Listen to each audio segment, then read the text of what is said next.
자, 우리가 지금 배우고 있는 10번째 대단원의 내용이 무엇이었느냐 이런 내용이었다라고 이야기를 했어요. 17세기, 19세기 동아시아 각국에서 어떠한 사회, 경제적, 문화적인 변화가 있었느냐에 대해서 배우는 게 이번 10번째 대단원의 내용이다 라고 이야기를 했습니다. 자, 어떤 내용이었나요? 이런 내용들이 있었죠. 농업 생산량이 향상되면서 경제가 발전하게 됩니다. 먹을 게 많아지게 되면서 인구가 증가하게 되고 인구는 인구 밀도가 상대적으로 낮은 지역으로 이동하는 현상이 일어나게 되죠. 자, 그래서 먹을 것도 많아지고 사람들의 숫자도 많아지게 되면서 물건을 사고 파는 일, 상공업 같은 것들이 활발하게 일어나게 되면서 도시도 발달하고 교통이 발달하게 되었다라고 이야기를 하였습니다. 그래서 이렇게 전반적으로 경제가 성장을 하게 되면서 예전에는 경제적으로 풍족하지 못했던 우리가 흔히 피지배층이라고 불리는 도시 중산층이나 서민 이런 사람들이 경제적으로나 사회적으로나 그 지위가 성장을 하게 되면서 여유를 갖게 되었다라는 내용이었어요. 그죠? 자, 그래서 이 사람들이 그러한 여유를 즐기기 시작하면서 문화생활을 하게 되면서 이런 어떤 서민들의 취향에 맞는 그들의 문화, 서민 문화가 발달하게 되었다라고 이야기를 했습니다. 기억이 나시나요? 네, 우리가 지난 시간에 에도 시대의 도시 발달까지 해서 여기 1, 2, 3번까지 살펴보았잖아요. 이번 시간에는 이런 경제 발전에 힘입어서 어떤 서민 문화가 발달하게 되었는지 문화를 중심으로 같이 한번 이야기를 해보도록 하겠습니다. 오늘은 좀 덜 졸릴지도 몰라요. 왜냐하면 문화 파트는 그래도 좀 보여줄 게 몇 개 있거든요.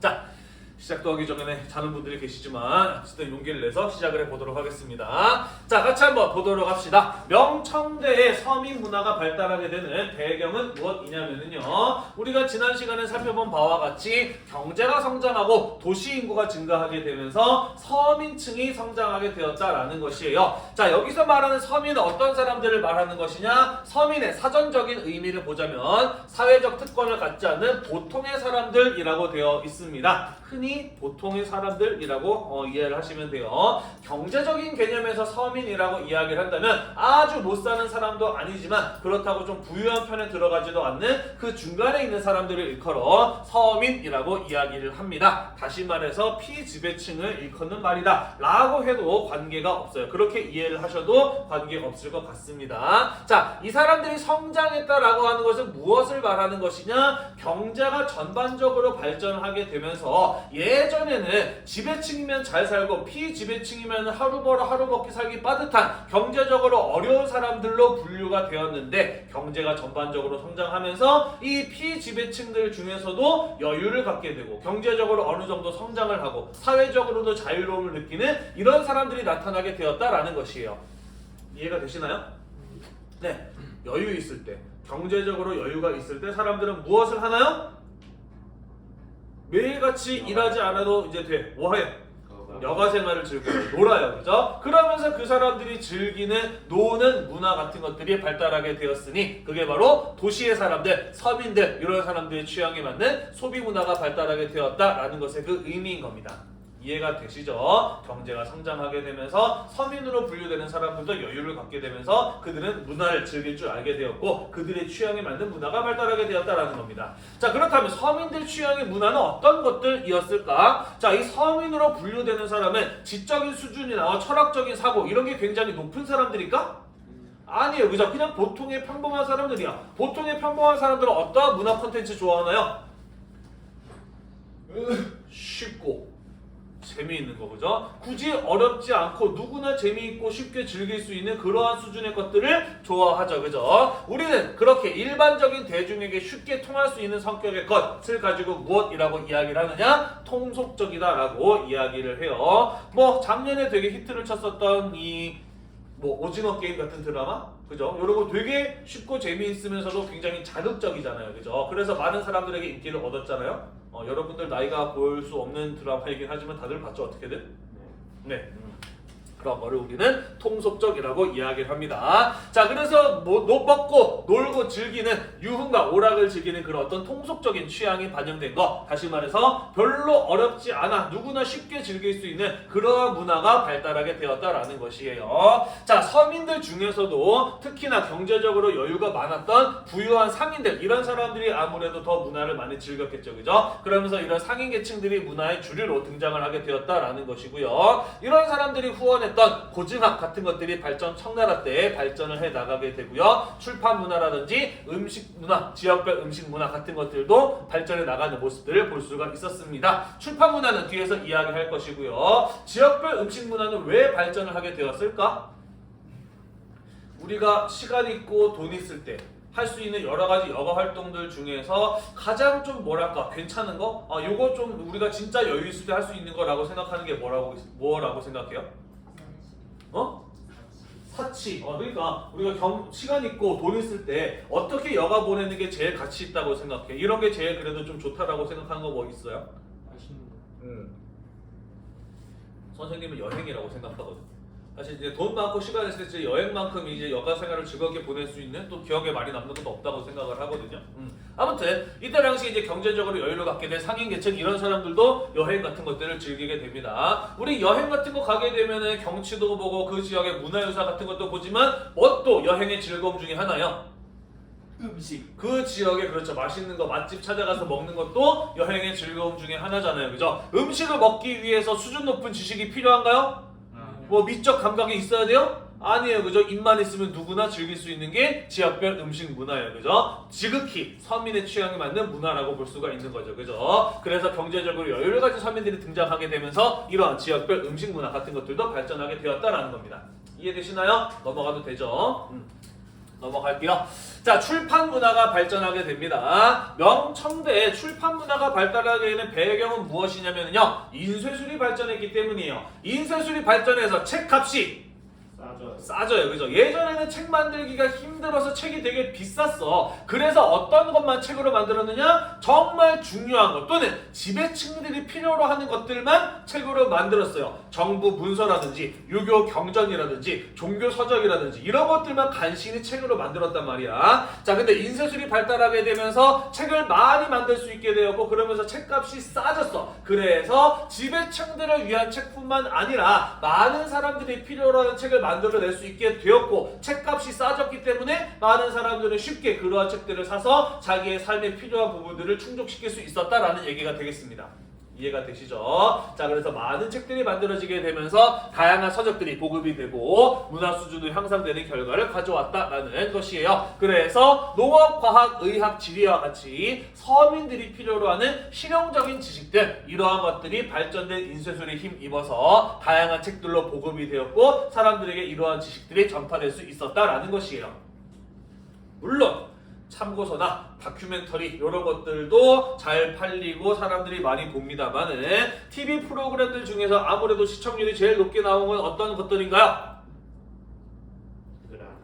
그렇죠. 지식이라든지 다큐멘터리라든지 뉴스라든지 이런 것도 시청률이 좀 나오기는 하지만 그래도 최고의 시청률을 찍는 것들은 어떤 것들이에요? 예능 드라마 같은 것들이죠. 그죠? 당시의 출판 문화도 마찬가지였다라는 것이죠. 이런 어떤 다양한 출판 문화들이 발전하는 과정 속에서 사람들이 가장 많이 사서 보는 책들은 소설이나 희곡 같은 이런 어떤 대중문학 작품들이었다라는 것이죠. 그래서 명청대에는 다양한 대중문학 작품들이 만들어졌고 그런 것들이 완성 단계에 이르렀으며 많은 사람들에게 읽히면서 대중문학이 유행하는 모습을 볼 수가 있었다라는 겁니다.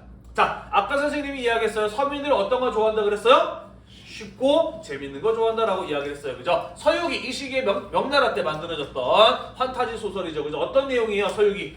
그 삼장법사가 손오공. 그렇죠.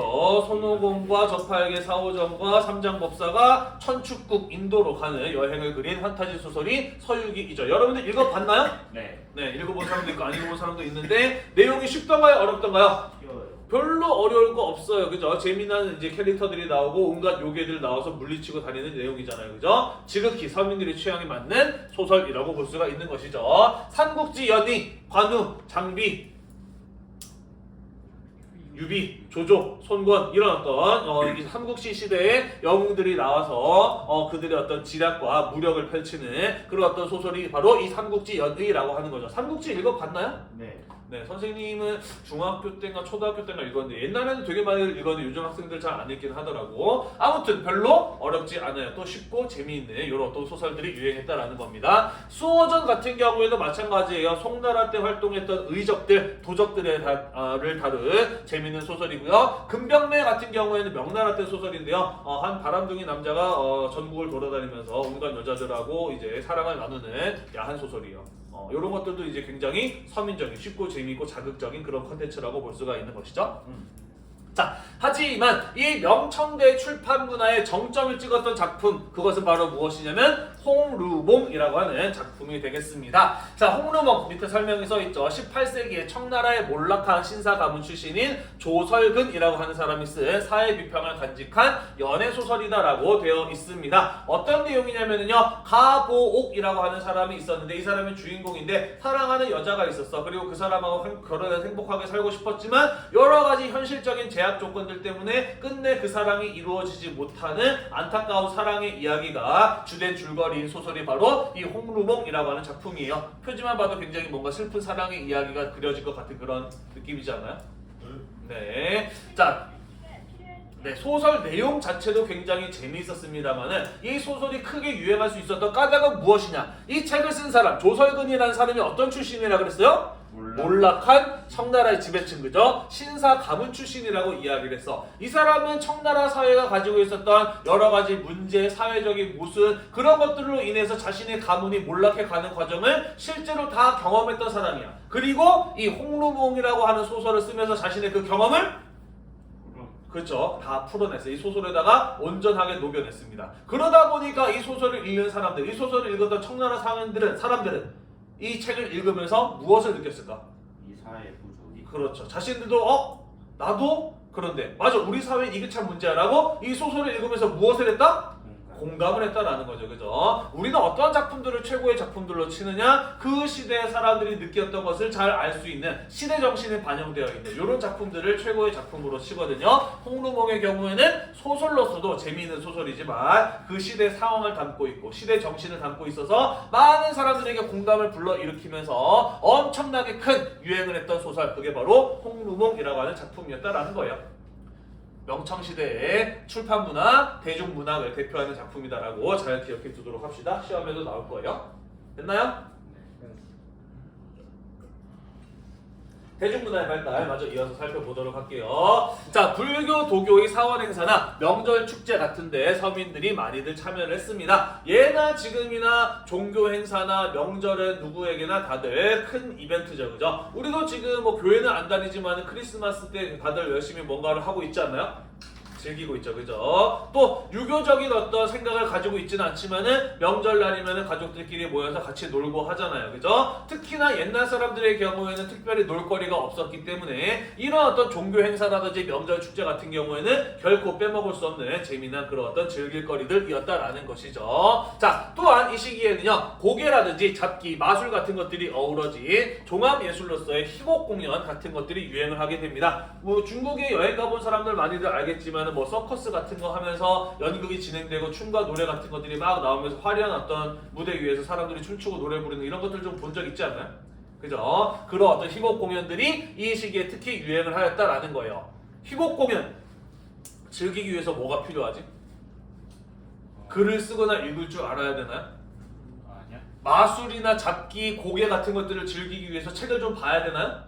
아니야, 그지? 아무런 배경 지식 없어도 눈과 귀가 있으면 누구나 즐길 수 있는 게 바로 이런 희곡 공연이라고 하는 거예요, 그죠? 지극히 서민들 취향에 맞는 그런 어떤 문화 콘텐츠라고 볼 수 있는 것이죠. 자, 그래서 이런 어떤 희곡 공연의 경우에는 원나라 때부터 시작을 해서 명나라를 거쳐서 청나라 시기에 가게 되면 완성된 플랫폼으로 자리를 잡게 되는데, 그게 바로 무엇이냐면 청나라 때 경극이라고 하는 것이 되겠습니다. 왜 이름이 경극이냐? 베이징은 한자로 북경이라고 쓰잖아요. 북경에서 유행한 연극이라고 해서 이거를 경극이라고 이야기를 합니다. 베이징을 중심으로 발전한 노래, 춤, 무술, 고개가 어우러진 정통 예술극이라고 해요. 대표적인 작품으로는 패왕별희 같은 게 있습니다. 패왕, 누구를 뜻하는 거냐면 그렇죠, 초나라의 항우를 뜻해요. 초나라의 항우가 유방의 군대에 의해서 포위되어서 자기의 사랑하는 우희라는 여자와 헤어져야만 하는 극적인 슬픈 상황을 그린 그린 작품, 그게 바로 패왕별희라고 하는 것이고요. 이 경극 같은 경우에는요, 당시 청나라에서는 여성이 사회적으로 나가서 활동을 한다는 거, 남들 앞에 나서는 거 이런 게 허용되지 않던 시절이었거든요. 그래서 여성 캐릭터들을 남자가 연기를 하는 이런 어떤 특징을 가진 연극이다라고 보시면 될 것 같습니다. 좀 옛날 영화인데요. 실제로 홍콩 영화 중에 패왕별이라고 하는 영화 있었고요. 여러분들 알런지 모르겠는데 유명한 홍콩 배우 중에 꽃미남 배우 장구경이라고 하는 사람이 이 패왕별이라는 작품에서 여자 연기를 하는 이 경극 배우로 나온 그런 작품이 있기도 하거든요. 말만 하면은 뭐 별로 뭔지 모르겠으니까 실제로 한번 작품을 잠깐 보도록 할까요? 문화 파트에서는 이렇게 보여줄 것들이 좀 있으니까 간혹 좀 쓸모가 있는 것 같아요.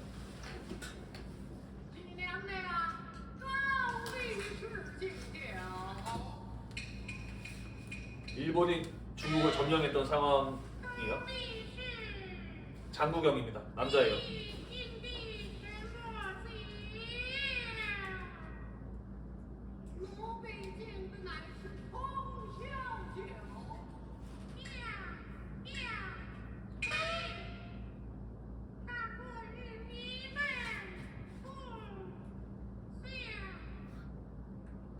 남자가 이제 여자 연기를 하다 보니까 이런 식으로 목소리를 가볍게 내는 거지.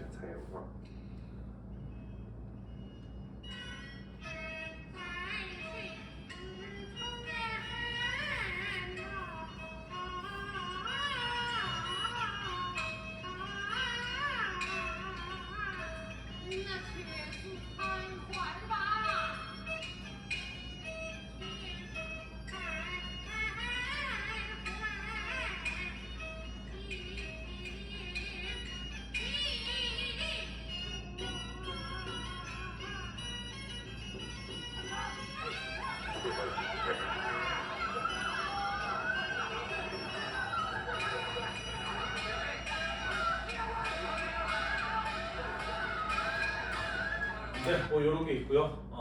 그리고 한국예술종합학교 한예종에서 학생들이 연기한 이런 것도 있네요.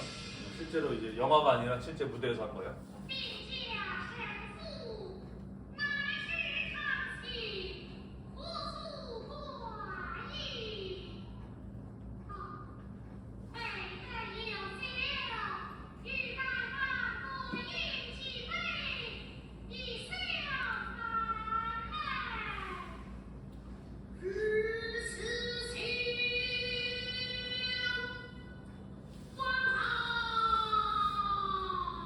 뭔 소리인지 모르겠죠? 네.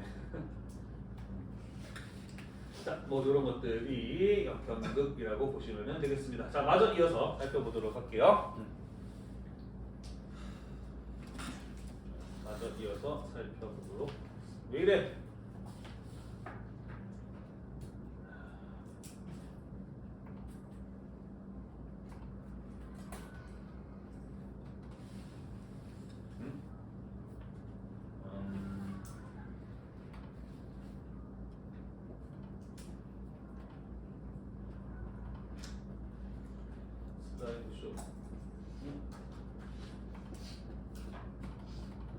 이게 왜 안 되지? 이 창이 아니구나. 자, 마저 이어서 살펴보도록 할게요. 미술 분야 보도록 하겠습니다. 미술에서는 풍속화라든지 연화 같은 것들이 인기가 있었어요. 풍속화라고 하는 게 무엇인가요? 도시생활, 민간 풍속 이런 것들을 그린 그림을 가지고 풍속화라고 이야기를 하거든요. 그러니까 이런 겁니다. 서민들은 어떤 그림 좋아할까요? 굉장히 추상적이고 어려운 그림 좋아할까요? 아니에요, 그죠? 자기들의 일상생활, 우리 이거 뭐 하던 거다, 이거 참 이때 즐거웠었는데, 야, 이런 거 참 재밌다, 라는 이런 어떤 자신들이 일상 속에서 살아가는 그런 어떤 장면들을 그린 그런 그림들을 좋아한다라는 거죠. 그래서 이 시기에는 풍속화가 인기가 있었다라는 것이고요. 연화라고 하는 거, 이런 그림들 중국집 같은 데 가서 많이 보지 않았나요? 본 적 있지 않나요? 네, 없을 수도 있는데 연화는요 뭐냐면은 정월 1월달에 집 안에다가 붙여두는 그림입니다. 복이나 장수, 풍요 같은 것들을 기원하기 위해서 붙여놓는 그림이라고 해요. 서민들이 바라는 게 뭘까? 서민들이 가장 큰 희망은 뭘까? 욕구. 오래오래 살고 가족끼리 행복하게 부자가 되고 사는 거. 그런 것들이 서민들이 바라는 거 아닌가요? 그죠? 자, 그래서 우리 집에 복이 많았으면 좋겠어, 오래 살았으면 좋겠어, 풍요로웠으면 좋겠어 라고 하는 그런 어떤 서민들의 욕구, 서민들의 바람을 표현해 놓은 그림을 매년 1월달에 집에다가 붙여놓고 즐겼다라는 거예요. 그런 그림을 가지고 우리는 연화라고 합니다. 이 그림은 어떤 소망을 담은 그림이라고 생각이 되나요? 어떤 장면인 것 같아요? 가족들이서 뭐 그렇죠. 엄마고 살이 통통하게 오른 건강한 아이들이 엄마와 함께 즐겁게 뛰노는 이런 모습으로 보이지 않나요? 우리 집안 자식들이 이렇게 건강하고 엄마랑 사이좋게 잘 지냈으면 좋겠다 라고 하는 그런 어떤 소망을 담아서 그린 그림이라고 볼 수가 있겠죠. 그죠? 이런 것들이 대단히 서민적인 취향의 그림이었고 이 시기에 널리 유행하였다라는 얘기가 되겠습니다. 됐나요? 넘어가도 될까요?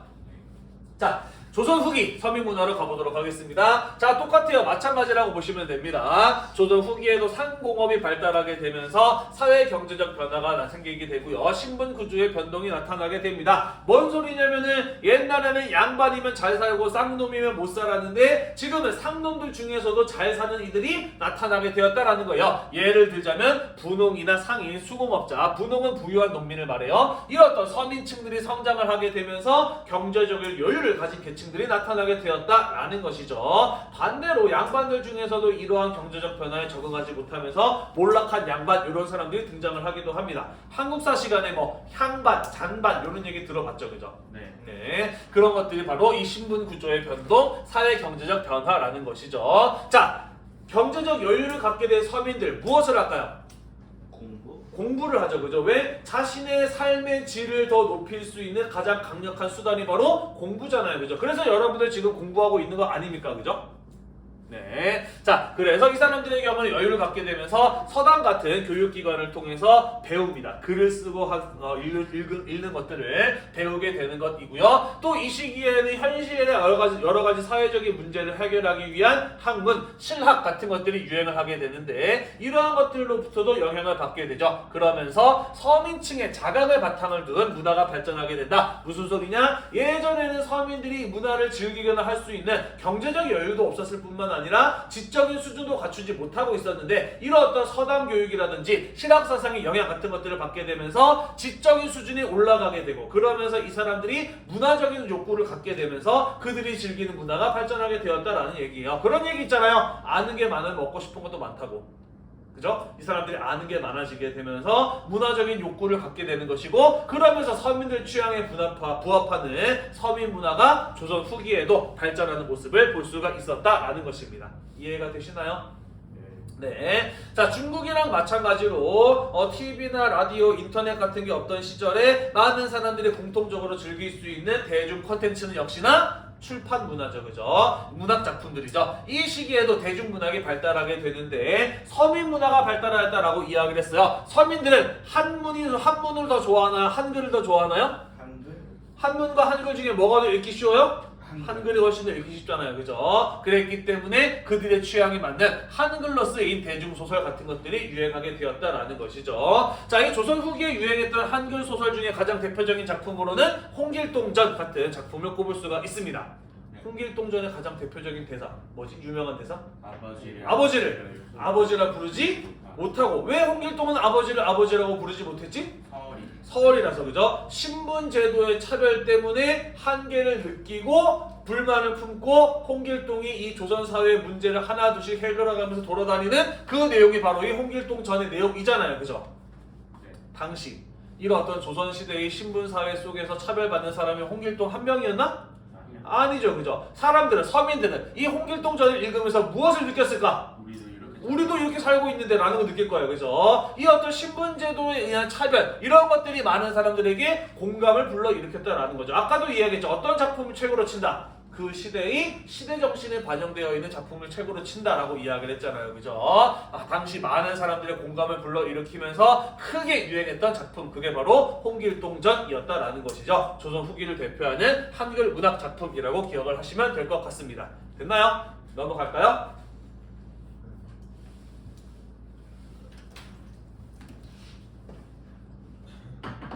자, 조선에서도 서민 문화 중에서도 공연 문화가 발달을 합니다. 마찬가지의 이유예요. 공연 문화를 즐기기 위해서 굳이 글을 쓰거나 읽을 줄 아는 능력을 갖출 필요가 없습니다. 그죠? 누구나 눈과 귀가 있으면 즐길 수 있는 게 공연 문화 아니겠습니까? 그죠? 자, 그래서 춘향가, 흥부가, 침청가와 같은 이런 판소리 작품들이 만들어지고 또 널리 유행하는 모습을 볼 수가 있었다라는 것이죠. 춘향가 어떤 내용인가요? 심청이가 인간수에 본다는. 그거는 심청가잖아. 아, 춘향가. 그러니까 서민 여성인 춘향이 변학도로 대표되는 나쁜 양반들로 인해서 고통을 받다가 결국에는 그런 어떤 나쁜 양반들을 벌하고 서민 여성인 춘향이가 이몽룡과 결혼해서 행복하게 사는 내용이 춘향가 아닌가요? 지극히 어떤 사람들의 취향인가요? 지극히 서민들의 취향의 작품이라고 볼 수가 있죠. 그죠? 흥부가 어떤 내용인가요? 착하고 정직한 흥부가 처음에는 어렵게 살았지만 결국에는 착하고 정직하게 살다 보니까 복을 받는다는 내용 아닙니까? 그죠? 누가 주인공이에요? 서민이 주인공이고 결과적으로 어떻게 돼요? 서민이 행복해져요. 그죠? 지극히 누구의 취향입니까? 서민 취향이죠. 그죠? 심청가 어떤 내용이에요? 가난한 서민의 딸인 심청이 인당수에 본다. 왜 인당수에 몸을 던져? 공양미 성. 그렇죠. 아버지의 눈을 뜨이게 하기 위해서 자신의 목숨을 공양미라 바꿔서 인당수에 몸을 던졌는 내용. 그러다가 이제 나중에 용왕님 만나가지고 블라블라 하는 내용이 심청가잖아요. 그죠? 마찬가지로 가난한 서민들의 아픔을 담고 있는 작품이라고 볼 수가 있는 거죠. 그죠? 지극히 서민적인 이러한 작품들이 유행하는 모습을 볼 수가 있었다라는 것이 되겠습니다. 됐나요? 가면극도 유행을 합니다. 이 시기에 유행했던 가면극으로는 봉산탈춤이나 하해탈춤 같은 것들이 유명한데요. 자, 봉산탈춤의 유명한 대사 있죠? 이거 들어봤나 이런 거? 네. 양반 나오신다. 양반이라고 하니까 노론소로 호조 옥당 다 지내고 삼정수 육판서를 다 지낸 퇴로재상으로 계신 양반 나오는 줄 알지 마시오. 계잘량이라는 양자에 계다리 소반 반자를 쓰는 양반 나오신단 말이오. 라는 이런 대사를 치죠. 그죠? 이게 뭐 하는 거예요 지금? 양반수에 비꼬는. 그렇죠. 양반 나온다고 하는데 대단한 양반인 줄 알지만 별 볼 일 없는 양반 나온다 라는 식으로 양반을 비꼬는 거잖아요. 그죠? 아까도 이야기했듯이 조선 후기에 상품화폐 경제가 발달하게 되면서 쌍놈들 가운데에서도 잘 사는 분홍이나 상인 이런 사람들이 등장했던 반면 양반들 중에서도 몰락한 양반 이런 사람들이 나오게 되었다라고 이야기를 했잖아요. 그죠? 하지만 그런 몰락한 양반들도 자기가 양반이네 라고 하면서 잘난 척하고 돌아다니니까 서민들이 보기에 되게 어때요? 안 좋아. 그죠? 가짜다, 뭐 고깝다 이렇게 보였겠죠, 그죠? 그러니까 양반도 별것도 아닌 양반들이 폼 잡고 다니네라고 하면서 놀리고 싶었던 겁니다, 그죠? 그러다 보니까 이러한 작품들이 나오게 되는 거죠, 그죠? 조선 후기 신분제의 변동 같은 것들이 반영되어 있는 작품이라고 볼 수가 있겠네요. 왜 가면을 쓰고 했을까 그런데? 그 양반들이라 찍을 수 있어. 그렇죠. 그래도 양반이기 때문에 그죠. 얼굴을 쌩얼을 내놓고 양반들을 놀리는 이런 걸 하긴 조금 겁이 났던 거죠. 물론 어떤 캐릭터인지를 표현하기 위해서 가면을 썼던 것도 있지만 실제로 얼굴 대놓고 드러내놓고 하기에는 조금 겁이 났던 그런 면도 있는 것입니다. 그죠? 양반들의 위상을 비판하고 사회 부정이나 비리 같은 것들을 풍자하면서 큰 인기를 얻었었다라고 되어 있습니다. 혹시 너네들도 김준홍 선생님한테 문학 배우니? 문학이나 독서? 김준호. 안 배우나요? 아, 다른 반 들어가시나 그러면은? 네. 아무튼 김준홍 선생님 2학년 부장 선생님 있잖아. 문학 독서 선생님. 이분이 1학년 수업하면서 봉산탈춤 같은 거 수업이 1학년 때 배웠지 봉산탈춤. 배우지 않았나? 안 배우나? 아, 네. 아무튼 1학년 때 봉산탈춤이 교과서에 있는 걸로 선생님 알고 있어요. 그리고 요거 수업하실 때 김준홍 선생님이 탈춤 대학교 때 탈춤 동아리 하셨던 분이시거든. 그래가지고 수업 시간에 늘 이렇게 나와가지고 앞에서 탈춤 추는 거를 같이 얘기해주고 막 하셨다고 얘기를 들었는데 여러분들은 못 봤군요. 그럼 영상을 한번 보도록 합시다. 간단하게 뭐 이런 것들이에요. 다들 많이들 봤을 거예요. 방금 우리가 얘기했던 말뚝이 춤 부분 영상으로 확인해 봅시다. 양반 나오십니다. 양반. 양반이라고 하니까 노론소론 호조 병조 옥당을 다 지내시고 삼정성 육판서를 다 지내시고 퇴로재상으로 계신 양반인지 아지 마시오. 계잘량이라는 양자에다가 개다리 소만 반자를 쓰는 양반이 나오신다 그런 말이요. 짜짜짜짜짜짜 이놈아, 아니 무엇이 어쩌고째? 아따 이 양반들 도대체 어찌 듣는 말씀이요? 양반이 나오시는데 너는 서른 호조병조 옥당을 다 지내시고 삼정성 육판서를 다 지내시고 퇴로제상으로 계신 이세원내 삼형제분이 나오신다 그리하였소. 이세원내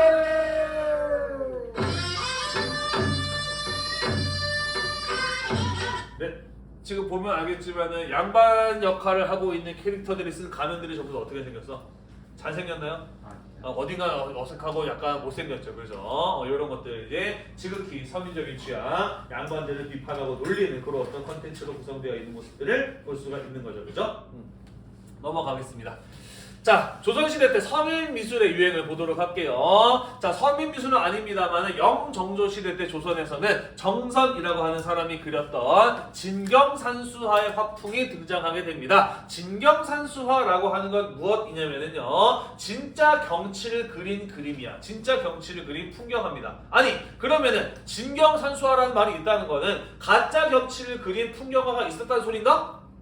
그렇죠. 가짜 경치를 그린 풍경화가 있었어요. 어떤 게 가짜 경치를 그린 풍경화였느냐? 조선시대를 지배한 사상은 성리학이었습니다. 그리고 성리학은 중국 중심의 세계관을 가지고 있는 학문이에요. 그죠? 그래서 조선 전기까지만 하더라도 어떤 풍경을 아름다운 풍경으로 여겼느냐? 우리나라 조선의 풍경이 아니라 중국의 풍경을 아름다운 걸로 생각을 했어. 그래서 풍경화를 그릴 때 어떻게 그러느냐? 중국에서 그려져 있는 풍경화를 가지고 와서 보고 베끼던지 아니면 중국의 풍경을 상상해서 그렸어. 그러니까 가짜 경치를 그린 산수화였던 것이죠. 자, 하지만 조선 후기로 오게 되면서 이런 사회 경제적인 변화가 일어나게 되는 것을 성리학을 제대로 설명하지 못해주게 되자 성리학으로부터 벗어나려는 움직임이 나타나게 되었다라고 이야기를 했었잖아요. 기억이 나시나요?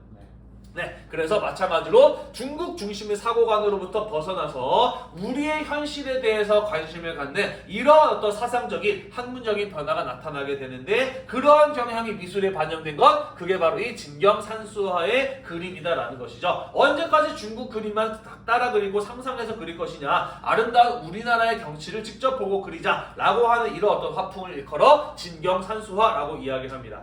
조선 후기에 성리학으로부터 벗어나려고 했었던 그런 어떤 미술적인 움직임이라고 볼 수가 있겠네요. 이해됐나요? 네. 자, 마찬가지로 조선 후기 서민미술의 유행이라고 이야기를 했습니다. 서민들 대단히 어렵고 철학적인 그림보다는 자신들의 일상을 담고 있는 이런 어떤 그림들을 좋아하죠. 그죠? 자, 그래서 풍속화가 유행을 하게 되는데, 조선 후기에 풍속화를 잘 그렸던 것으로 유명한 화가들로는 김홍도라든지 신윤복 이런 사람들이 있죠. 한 번쯤 들어봤지, 그지? 네. 이런 그림들 많이들 봤죠, 그죠? 서민들의 일상을 그린 것으로 유명한 김홍도의 그림이라든지 양반이라든지 이제 부녀자들 주로 많이 그렸던 신윤복의 단오풍정 이런 그림들 다들 많이들 보았을 겁니다, 그죠?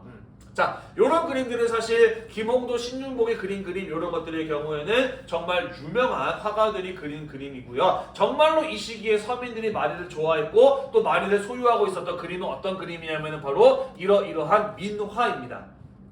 서민들이 좋아했던 그림이라고 해서 민화라고 해요. 누가 그렸는지는 모릅니다. 대부분 이름 없는 작가들이 그린, 그리고 그 그림의 수준 자체가 그다지 높지 않은, 이 김홍도나 신윤복의 그림에 비하면은 그렇게 잘 그리지 않은 이런 약간 어딘가 어설픈 이런 그림들이 널리 유행을 해요. 민화라고 하는 건데 어떤 그림들이 많느냐? 까치호랑이라든지 십장생도 같은 이러한 그림들이 많이 남아 있습니다. 왜 서민들이 이런 그림을 좋아했을까? 까치호랑이, 이게 담고 있는 의미는 뭘까? 왜 까치랑 호랑이가 같이 있는 그림들을 많이들 그렸을까? 호랑이는 3의 3분이고 까치는 복을 갖다. 그렇죠. 우리 그런 노래 있죠. 그죠? 까치 설날 요런 게 있잖아요. 그죠? 까치는 예로부터 반가운 손님의 찾아온다는 것을 알리는, 좋은 소식을 알리는 동물로 우리나라 사람들에게는 인식이 되어 있죠. 그죠? 그리고 호랑이 같은 경우에는요, 무서운 동물이라서 집으로 나쁜 귀신들, 잡귀들 이런 것들이 들어오지 못하도록 막아주는 역할을 한다라고 또 사람들은 알고 있었습니다. 그래서 까치랑 호랑이를 같이 그려놓는 건 어떤 의미인 거예요? 좋은 일과 좋은 소식은 들어오고 나쁜 일들은 들어오지 말아라 라고 하는 의미의 그림인 것이죠. 대단히 서민적인 취향의 그림이에요. 그래서 이런 그림도 엄청나게 많이 그려졌었고 많은 서민들이 또 가지고 있었다라는 것이죠. 자, 그러면 십장생도란 무엇이냐? 십장생이라고 하는 건 소나무, 바위, 거북이, 사슴, 버섯, 구름, 태양, 산 등등등 오래 사는 10가지 동식물과 존재들을 그린 걸 가지고 십장생도라고 이야기를 합니다. 이런 그림들 어디 가면 많이 볼 수 있나요? 할아버지 할머니 댁에 장롱에 가면은 이런 것들 많이들 그려져 있지 않나요? 그죠? 이런 그림들 왜 좋아했을까? 오래 살고 싶어서, 그죠? 오래 살고자 하는 욕망, 대단히 서민적인 욕망이잖아요, 그죠? 이런 것들이 또 서민들에게 큰 인기를 얻었다라는 이야기가 되겠습니다. 이해가 되셨죠? 네. 자, 19세기 가게 되면 김정희의 독자적인 글씨체, 추사체 같은 것들이 나타나기도 해요. 요거는 어떤 의미냐? 아까도 이야기했듯이 조선을 지배하는 사상은 성리학이었고 성리학은 중국 중심의 세계관이었다라고 이야기를 했습니다. 그죠? 그래서 조선시대 내내 어떤 글씨를 잘 쓴 글씨라고 여겼느냐? 중국의 왕희지체 같은 요런 어떤 글씨체를 잘 쓴 글씨로 여겼어. 조선시대 때 글씨 잘 쓰면 유명했던 사람 누가 있나요? 한석봉 같은 사람 있잖아요, 그죠? 나는 떡을 썰 테니 너는 글을 쓰거라고 이거 있잖아요, 그죠? 그 사람도 뭘 잘했던, 어떤 글씨를 잘 썼던 걸로 유명한 사람이냐? 중국의 왕희지체를 잘 썼던 걸로 유명한 사람이에요. 그런데 아까도 이야기했죠. 조선 후기로 가게 되면서 중국 중심의 사고관으로부터 벗어나려는 움직임이 나타나기 시작했다라고 이야기를 했잖아요, 그죠? 언제까지 중국의 글씨체를 따라 쓸 거냐? 우리만의 독자적인 글씨체를 만들어보자 라고 하는 그런 어떤 시도였다라고 볼 수가 있는 것이죠. 이해가 되시나요? 네, 그래서 이러한 어떤 문화적인 변화들이 조선 후기에 나타났었다라는 것이에요. 자, 마지막으로 일본으로 가보도록 합시다. 우리가 지난 시간에 배웠던 바와 같이 일본에서도 에도 시대로 넘어가게 되면서 도시와 상공업이 발달을 하게 되고요. 그러면서 조닌이라고 불렸던 이 상공업자들이 도시의 중산층으로 성장하는 모습을 볼 수가 있었다라는 것이죠. 이들의 경우에는 많은 돈을 벌어서 경제적으로 여유를 가졌을 뿐만 아니라 땅에 묶여 있었던 농민이나 조카마치 안에 묶여 있었던 무사들에 비해서 비교적 생활이 자유로운 사람들이었기 때문에 그런 어떤 경제적 여유와 자유로움을 바탕으로 문화를 즐기는 주체로 활동을 하게 됩니다. 그래서 조린들이 즐겼던 문화가 발달하게 되고 이 조린들이 즐겼던 문화가 다른 신분 계층으로 확산되어 나가는 그러한 모습을 볼 수가 있었다라는 것이죠. 조린들이 즐겼던 문학이나 연극, 그림, 예술 같은 것들이 다른 계층에게도 전파되었다라는 것이에요. 자, 문학작품에서는요, 남녀의 애정이나 상인, 존인들이 생활의 주요 소재로 이용이 되었어요. 그리고 어떤 작품들이 많았냐면은 통속적이고 서민적인 특징을 가진 작품들이 많았다라고 이야기를 합니다. 예를 들자면 에도시대 때 대표적인 소설로 호색일대남이라고 하는 문학작품이 있어요. 간단하게 내용 읽어볼까요? 돈 많은 상인의 아들로 태어난 요노스케가 수많은 사람들과 사랑을 나누며 살아가는 일대의 길이에요. 봉건적인 도덕이나 법률에 옳지 않은 것으로 여겨지던 사랑과 성을 다루면서 귀족이나 무사와 같은 지배계급의 사랑 이야기의 위선을 야유하는 시각이 내재된 패러디 작품이라고 되어 있습니다. 경제적으로 충실했고 높은 문화를 누리면서도 정치적으로는 최하층이었던 상인, 장인들의 사랑과 성의 자유, 더 나아가서 인간의 해방을 강조했던 통속적이고 서민적이며 상인들이 주요 소재로 다뤄주고 있는 대표적인 문학 작품으로 언급이 되어 있습니다. 이런 것들이 이 시기를 대표하는 문학 작품이라고 볼 수가 있겠네요. 됐나요? 네. 자, 일본에서도 마찬가지로 글을 쓰거나 읽을 줄 몰라도 누구나 쉽게 즐길 수 있는 공연 문화가 발달을 하게 됩니다. 분라쿠라고 하는 전통 인형극 있어요. 보이시나요? 까만색 옷을 입은 사람들이 음악에 맞춰서 인형들을 조정하면서 극을 진행하는 분라쿠라고 하는 인형극, 이런 것들이 유행을 하였다라고 하고요. 일본의 가면극, 노가쿠 같은 것들도 유행을 하였다라고 합니다. 하지만 이 시기에 일본의 대표적인 공연 문화는 바로 가부키라고 하는 것이죠. 춤과 노래, 연극 같은 것들이 결합이 된 대중 연극, 그게 바로 가부키라고 하는 것이 되겠습니다. 이런 것들 본 적 있죠, 그죠? 중국 경극이랑 마찬가지로 굉장히 진하게 화장을 한 배우들이 나와서 연기를 하는 이런 어떤 연극 작품이고요. 중국 경극이랑 마찬가지로 이 가부키의 경우에도 남성이 여자 캐릭터를 연기하는 그런 특징을 보이고 있습니다. 왜 그러냐면요, 원래는 여자가 여자 캐릭터를 연기했대요. 그런데 그러다 보니까 인기 많은 여배우를 스토킹하고 하는 이런 어떤 성범죄 같은 것들이 일어나게 되면서 남성들이 이제 여자 역할을 대신하게 되었다라고 하고요. 아직까지도 남자들이 그래서 여성 캐릭터들을 연기하고 있다라고 합니다. 잠깐 볼까요? 시간이 없어서 올해는 못 보여드립니다만 잠깐만 좀 볼게요. 가부키가 어떤 건가 하는 정도 그냥 한번 보고 넘어갈 필요는 있죠. 소목 코로나 시도에도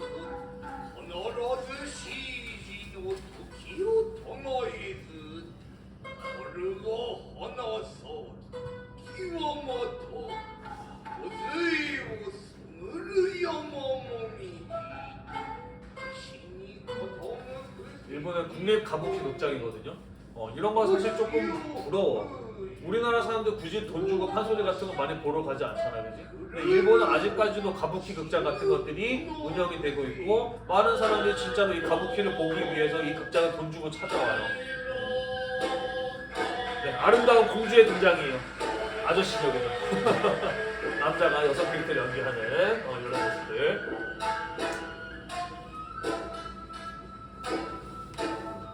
네, 이런 어떤 전통 문화의 보존이라는 면에서 일본은 참 우리나라보다 더 뛰어난다는 생각이 들어요. 아, 그런 얘기 있지, 그치? 좀 어르신들이 하는 얘기인데 노래방 가서 자주 부르는 노래를 보고 뭐라 그러지? 나의 18번 이런 표현 많이 쓰잖아요, 그죠? 가부키에서 나온 표현이에요. 가장 인기 많아서 에도 시대 때 가장 많이 상연되었던 가부키 18개 작품을 일컬어 가부키 18번이라고 하거든. 그런 말이 이제 우리나라에 들어와서 자주 부르는 노래할 때 18번이라는 이런 어떤 표현이 된 거죠. 자, 마지막으로 에도 시대 때 미술을 살펴보도록 하겠습니다. 자, 에도 시대를 대표하는 미술 작품은요, 우키요에라고 하는 겁니다. 우키요에라고 하는 건 무엇이냐? 일본풍의 판화예요. 이런 그림 되게 많이 봤죠, 그죠? 많이들 이제 소비가 되고 있잖아, 아직까지도, 그지? 자, 판화가 뭐예요? 나무를 깎아서 그 위에다가 물감을 발라서 종이를 찍어서 그려내는 그림을 가지고 판화라고 하잖아요, 그죠? 그죠? 그래서 판화는 물감만 있으면 아니지 그 나무판만 있으면 얼마든지 찍어낼 수 있는 그림이 판화야. 대량 생산이 가능하기 때문에 값이 어때요? 싸요, 그죠? 우동 한 그릇 값이면 그림 한 장 소유할 수 있었다라고 합니다. 그러다 보니 그다지 돈이 많지 않아도 서민들도 누구나 쉽게 즐길 수 있는 그림이었던 것이죠. 그래서 에도 시대 때 이런 어떤 서민들이 무척이나 많이들 즐겼던 그림, 그게 바로 우키요에라고 하는 일본풍 판화였다라는 거예요. 이해되시나요? 어떤 그림들 많이들 샀느냐? 뭐 오늘날이랑 크게 다르지 않아요? 우리도 오늘날 이제 요즘엔 좀 별로 안 한다. 선생님 어릴 때만 하더라도 연예인 브로마이드나 아니면 연예인 사진 같은 거 이렇게 책받침으로 해서 많이들 가지고 있었는데 요즘에로 치자면은 뭐 굿즈라고 보시면 되겠네. 연예인 굿즈, 그죠?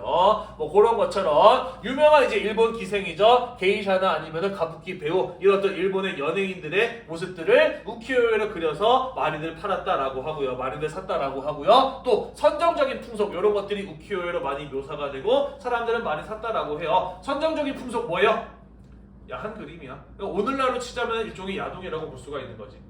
값싸게 얼마든지 많이 만들어낼 수 있었잖아요. 그러니까 이런 것들 사람들이 많이들 사서 봤던 겁니다. 또 일본에서 산킨 고타이 제도 같은 것들의 영향을 받으면서 교통이 편리해지고 여관업이 발달하면서 이 여행도 많이들 하게 되거든요. 여행 같은 것들도 서민들의 문화로 널리 발달을 하게 되거든요.